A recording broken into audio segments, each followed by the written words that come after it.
اس لیے رحمان نے سانول کو شہر پڑھائی کے لیے بھیجا تھا۔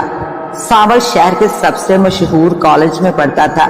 کالج کی پڑھائی مکمل ہونے کے بعد سانول اپنے گاؤں پریم نگر واپس آ گیا۔ پریم نگر کبھی سانول نہ گیا تھا۔ نزدیک ترین ہونے کی وجہ سے چاند نگر بھی سانول نہ گیا تھا اور نہ ہی وہ چاند نگر گاؤں کے لوگوں کو جانتا تھا۔ سانول کو کالج میں تانیہ نام کی لڑکی سے پیار ہو گیا تھا۔ تانیہ بھی سانول کو پاگلوں کی طرح چاہتی تھی، اس لیے سانول تانیہ کو بھی اپنے ساتھ پریم نگر لے آیا تھا۔ تانیہ کا اس دنیا میں کوئی نہیں تھا، وہ اکیلی ہی تھی، اس لیے وہ سانول کے ساتھ ہی آ گئی تھی۔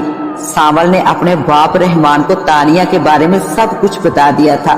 تانیہ رحمان کو بہت ہی اچھی لگی اور اسے اپنے گھر کی بہو بنانے کا فیصلہ کر لیا تھا۔